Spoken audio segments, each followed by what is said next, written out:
Documentos recém-divulgados no caso Bryan Kohberger podem indicar por que os promotores queriam um acordo com o acusado de assassinato. A equipe de Kohberger planejava argumentar que uma prova importante foi plantada. Isso poderia ter criado uma dúvida razoável. Vamos discutir. Sou Angelette Levy e este é o Law and Crime.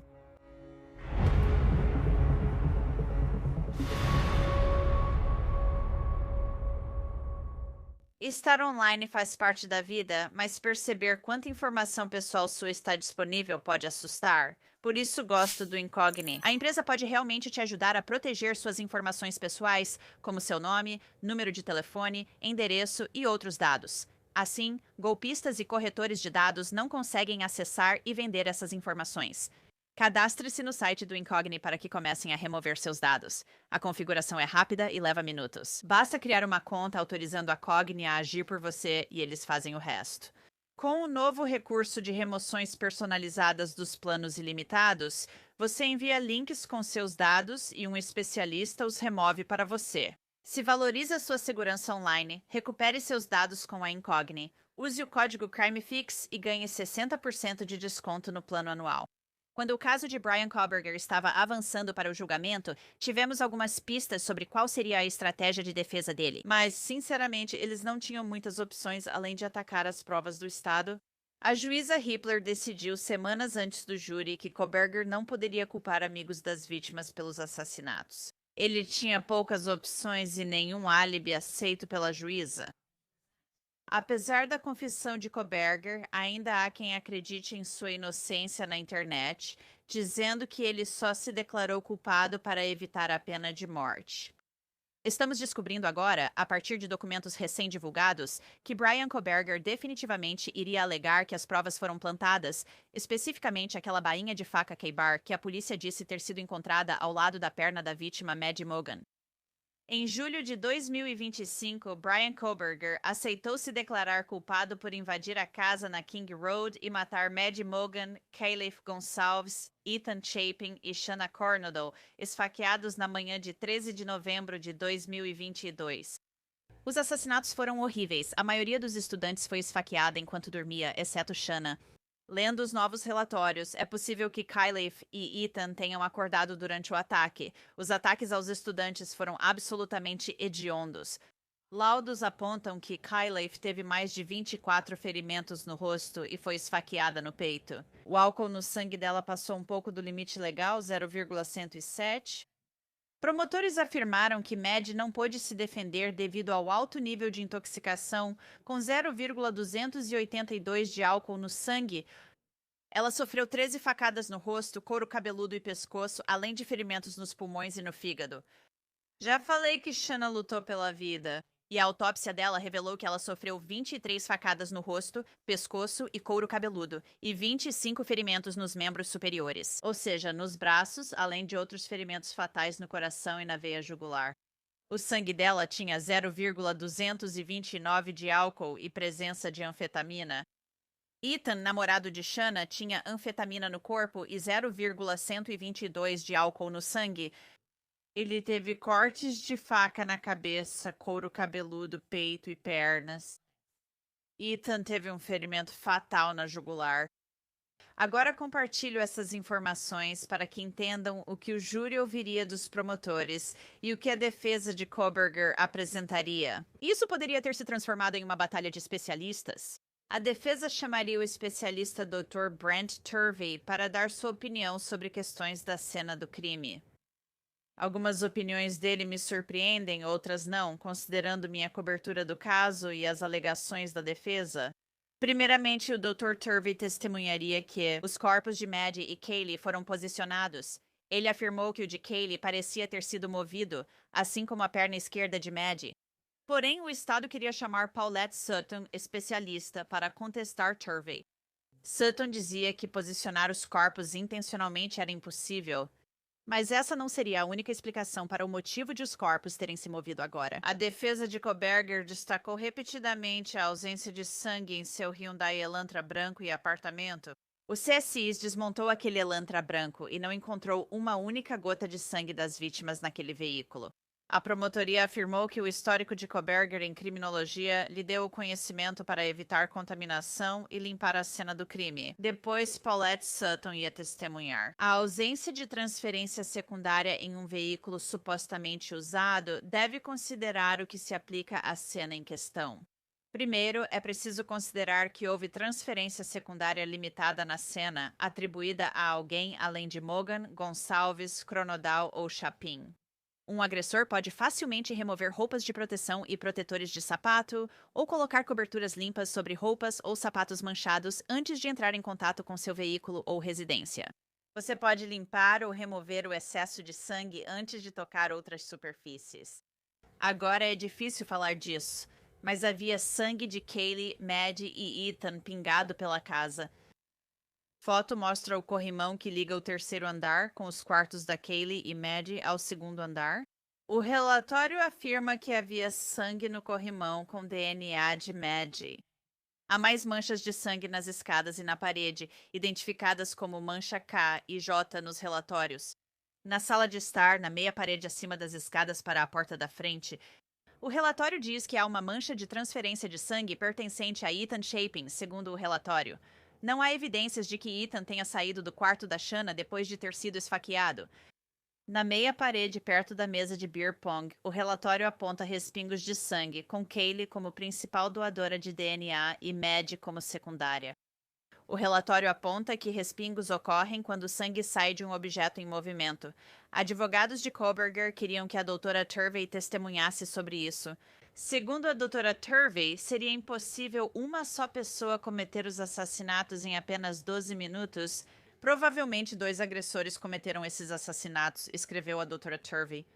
Não faz sentido achar que Ethan ficaria na cama acordado enquanto Shanna era atacada diante dele.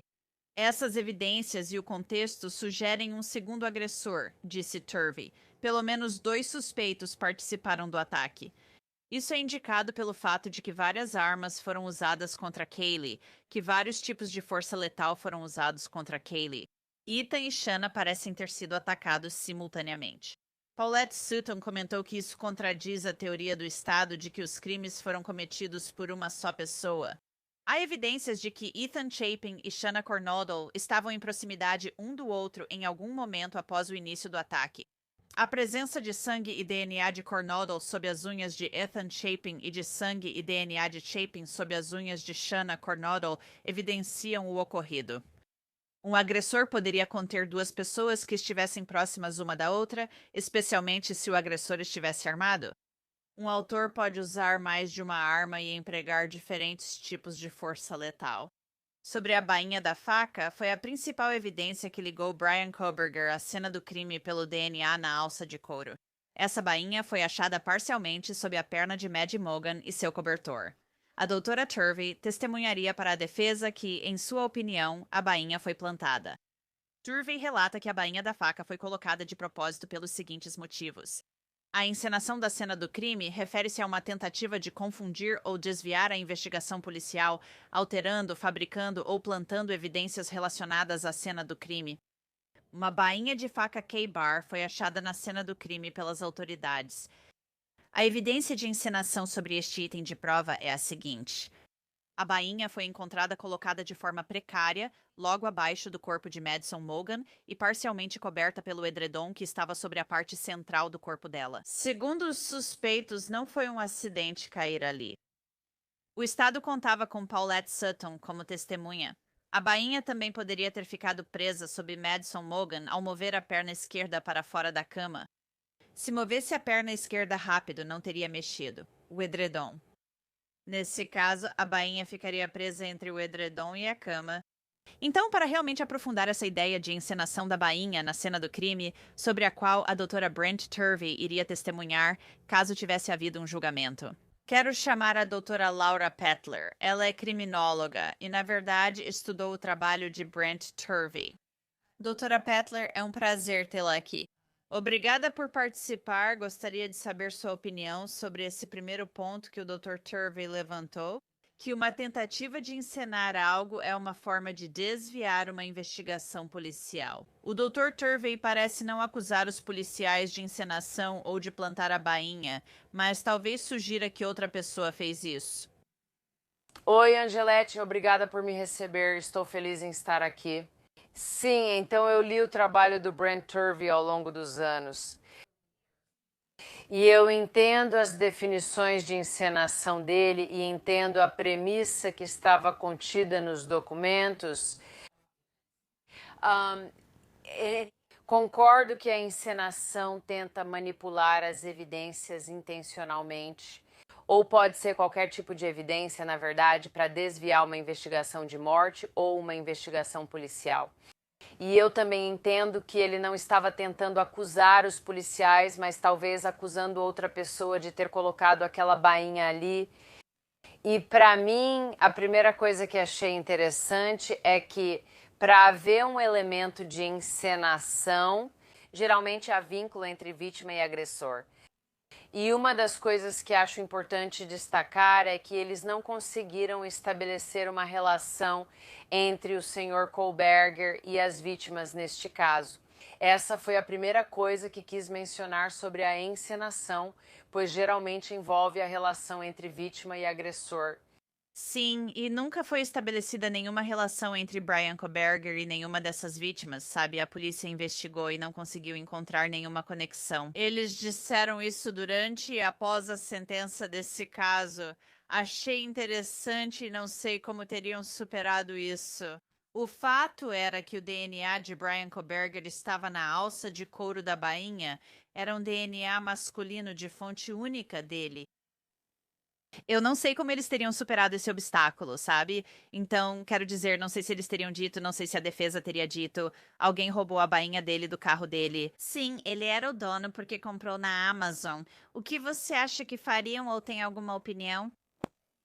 Não sou especialista em DNA, então prefiro não opinar sobre o assunto. Mas seria difícil, na minha opinião, apenas como criminologista forense, plantar o DNA de alguém em uma bainha que pertencia a outra pessoa, porque isso exigiria coletar o DNA dessa pessoa. E então não contaminá-lo não só com outras pessoas, mas incluindo você mesma, e depois colocá-lo na bainha, e então garantir que isso seja transferido fisicamente, levado para a cena sem ser contaminado. Então haveria muitos problemas desse tipo para eu apresentar algo assim no tribunal, tipo como você conseguiria fazer isso? Tenho certeza de que há outros elementos do DNA de toque amplamente mal compreendidos. De modo geral, acho que há muitas coisas que talvez as pessoas pensem sobre o DNA.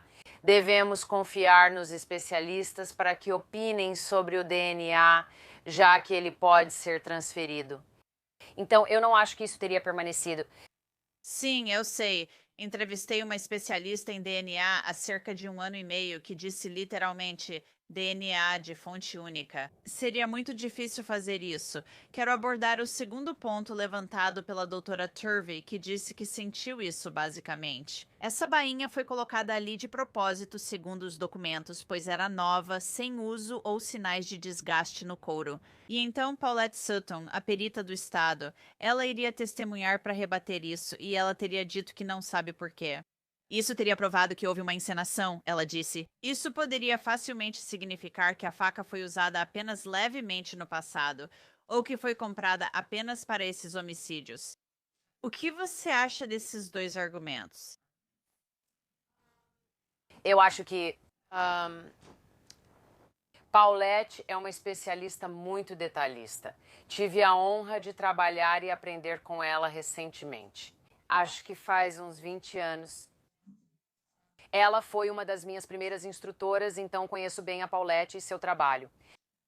E no que diz respeito à análise de padrões de manchas de sangue e reconstrução de cenas de crime, eu sei que as opiniões dela são baseadas em evidências físicas e no que é observável, nunca são exageradas e sempre podem ser relacionadas a algo que faz sentido. Então, para ela dar uma opinião sobre algo tão simples assim também, talvez fosse novo e não tivesse sido usado muito. Ela pode observar isso na cena e nas evidências, fundamentando diretamente sua opinião, com base em algo com que você realmente se identifica. Agora, o próximo argumento deles, ou pelo menos o próximo argumento de Brent Turvey foi: bem, o motivo disso ter sido encenado, na opinião dele, isso é aquele tipo de disputa entre especialistas, sabe? Então, é nisso que isso teria se transformado, e isso poderia ter sido, tipo, sabe, a luva ensanguentada do OJ, não sei. Digo, quem sabe no que isso teria se transformado no julgamento? E é por isso que eu acho que talvez os promotores tenham pensado: vamos fazer um acordo. E foram tão rápidos pra fazer isso porque talvez eles estivessem realmente com medo disso, sabe? A doutora Turvey sentiu que a bainha foi colocada de propósito porque estava virada para baixo. Ela só havia recebido pequenas áreas de respingos minúsculos de sangue por impacto ou aspiração. Horrível, estava sobre um lençol com muitos respingos ao redor.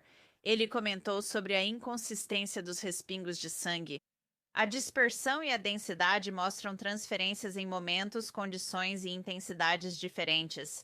Então, Paulette Sutton disse: a diferença na quantidade de respingos no lençol de cima, em comparação com a quantidade no lençol de elástico ou até mesmo no edredom, simplesmente comprova. O lençol de cima foi parar neste local, onde foi encontrado em um momento diferente durante os eventos que produziram os respingos. Isso não prova que ele foi colocado de propósito nesse local. O lençol de cima pode ter sido respingado em outro lugar e depois trazido para cá. Se o autor do crime moveu o edredom, como acredita a doutora Turvey, o lençol de cima pode ter sido deslocado junto. Isso poderia explicar uma quantidade diferente de respingos na superfície exposta do lençol de cima e na superfície exposta do lençol de cima. Então, novamente, duas narrativas diferentes aí, certo? Sim, sabe, eu acho que houve uma luta física acontecendo, é uma situação de muito estresse. E eu acho que o agressor, nesse caso em particular, priorizou fugir em vez de recuperar a bainha. E para mim, a bainha, o local onde ela foi deixada e tudo isso são resultado de uma perda acidental e não de uma encenação em nenhum nível. Interessante, sabe? A teoria, ao que parece, é que Shanna, e isso é o que sabemos pelo depoimento das testemunhas, que Shanna, sabe? Uma das vítimas ouviu o ocorrido, correu pra cima e pode ter interrompido algo, fazendo com que a bainha fosse deixada por engano. Então isso também pode ser uma parte importante disso. Aparentemente havia evidências de que ela subiu as escadas e depois desceu, e agora também haveria testemunho de testemunhas nesse sentido. O quarto motivo pelo qual o Dr. Turvey acredita que essa bainha foi plantada é que, segundo ele, a bainha foi colocada no local, sem receber sangue das mãos ou dedos do suspeito. Isso ocorreu após o ataque ou encenação e depois que o suspeito lavou as mãos e limpou. Paulette Sutton afirma que não. Embora não haja sangue visível na bainha da faca, isso não prova que a bainha foi colocada de forma encenada. Ela poderia ter chegado a esse local sem ter sido tocada por um autor, ou até mesmo depois que as mãos dele foram limpas ou as luvas removidas. Ambos os cenários explicam a ausência de manchas de contato sem encenação. Não poderia ter sido apenas colocada na cama? Sim. Colocada ali antes de qualquer ataque? Sim, sempre imaginei que foi assim. Ela foi colocada ali e o agressor ficou surpreso. Concordo totalmente com você. Para mim, quando eu imagino isso, eu vejo o agressor entrando, tirando a faca da bainha e colocando-a ali, em algum momento, em algum lugar específico. Não conheço bem a cena para falar mais que isso. Mas então, nunca mais tocando nela, porque de novo há uma luta física acontecendo. É uma situação muito estressante, uma pessoa com uma faca e duas tentando sobreviver. Então você tem esse papel divergente, sabe? Papéis muito diferentes na cena. São dois tentando sobreviver e um tentando matar, papéis bem diferentes. E, sabe, eu não acho que o foco seja na bainha. Onde está a bainha? Onde está a bainha? Onde está a bainha? Eu não acho que isso tenha feito parte do pensamento. Porque muitas vezes os ofensores entram no que eu chamo de sobrecarga cognitiva, tipo quando eles ficam sobrecarregados pelas circunstâncias do que está acontecendo. E, sabe, Talvez ele tenha tentado novamente priorizar a saída dele ao invés de recuperar aquela bainha, ou talvez ele nem soubesse onde ela foi parar. Ele não sabia que podia estar embaixo de algo e estava escuro, então não via. Meu sentimento sempre foi, ao olhar para essa cena do crime e tentar juntar as peças ou recriar na minha mente o que poderia ter acontecido, que o autor do crime subiu até o terceiro andar. Ele está no quarto da Mad, espera encontrar a Mad e não duas garotas na cama, e então é surpreendido por uma segunda garota e depois, possivelmente, pela Shanna, a terceira, chegando ao terceiro andar. Isso cria um caos. Não saiu como planejado. Essa é simplesmente a minha opinião. E eu concordo com você 100% e essa sempre foi a minha opinião também. E eu não trabalhei muito nesse caso, Angelette, mas eu trabalhei um pouco. Quando aconteceu pela primeira vez, olhei e essa foi minha opinião desde o início. Foi exatamente o que você disse, havia um alvo específico. E ele não contava que duas pessoas estivessem lá ao mesmo tempo. Então ele teve que lidar com duas pessoas em vez de uma, e as outras duas pessoas ouviram isso. E eu acho interessante você mencionar que há evidências de que Shanna subiu as escadas e depois desceu. Eu não sabia disso. Isso é muito interessante e concordo totalmente. Desde o início pensei que era uma pessoa que tinha sido alvo. Não acho que os promotores realmente acreditem que o autor quis matar 4 pessoas. Praticamente disseram isso no tribunal. Então, agora eu quero passar para essa ideia de que o Dr. Turvey disse que tinham que ser 2 pessoas que cometeram esses crimes. Não foi uma pessoa só, simplesmente não tem como. E Paulette Sutton disse: não, pode ter sido uma pessoa só, sabe? Mais cedo no programa, eu li os resultados da autópsia e falei sobre o teor alcoólico no sangue, especialmente da Mad e de todas as crianças. Na verdade, de todas as vítimas aqui. Eles estavam realmente intoxicados, tinham ido a festas, bares e a um jogo de futebol. Então você tem uma pessoa cheia de adrenalina atacando pessoas enquanto dormem. Qual é a sua opinião sobre isso? Pode ter sido 2 pessoas, mas você acha que poderia ser só uma? Sabe, é sempre importante reconhecer que você precisa considerar alternativas quando está analisando qualquer homicídio em particular. E a falta de consideração por alternativas acaba levando as pessoas a uma visão limitada, o que nunca é bom. É muito limitado, por isso queremos manter uma visão mais ampla. Mas neste caso é importante reconhecer que o agressor estava armado e era o único com uma arma. Ele tem o elemento surpresa e também mantém as vítimas isoladas. Como você disse, todos estão embriagados após uma noite divertida com amigos. Então, ele tem uma vantagem completa de várias formas em todas as situações deste caso em particular. E eu não acho que haja evidências para apoiar a ideia de múltiplos agressores. Quando há vários agressores, costuma-se observar um padrão diferente de ferimentos. Eles assumem papéis diferentes, a sequência é diferente, eles se coordenam e meio que entram como uma dupla, tipo um time de revezamento. Você faz isso e eu faço aquilo, certo? Não vejo evidências disso. Você vê várias marcas de calçados ou outras evidências de 2 pessoas ali, mas não acho que isso ocorra neste caso. Eu acho que esse teria sido um julgamento realmente interessante, mas como sabemos, basta um jurado para empacar o júri. Ao ler tudo isso, penso se, com tanta atenção ao caso, os promotores quiseram um acordo por receio de que o Dr. Turvey fosse convincente. Minha experiência no escritório do promotor como investigadora lá e observando promotores processarem casos de homicídio, eles realmente tomam decisões com base na qualidade, na quantidade das provas e talvez tentem mitigar o que poderia acontecer no julgamento. E como você mencionou, talvez os promotores estivessem preocupados com uma condenação nesse caso porque havia coisas que eles achavam que poderiam confundir o júri. E talvez pudesse haver um jurado, sabe, que não concordasse. E isso resultaria em um julgamento anulado ou alguma outra catástrofe para as famílias, e eu acho que todos estavam tentando evitar ainda mais dor para essas famílias. É um caso horrível. Doutora Laura Pettler, obrigada por participar. Espero que volte. Obrigada por me receber, Angelete Levy. Além disso, discutiu-se bastante sobre dois perfis masculinos desconhecidos encontrados na King Road, um no corrimão da casa e outro em uma luva do lado de fora. Analistas de DNA do estado dirão que as amostras não foram inseridas no CODIS devido à localização na cena do crime. As amostras foram descartadas e os analistas testemunhariam. É por isso que elas não foram colocadas no sistema combinado de identificação de DNA para identificação. Encerramos este episódio de Direito e Crime. Sou Angelete Levy. Obrigada pela companhia. Até a próxima.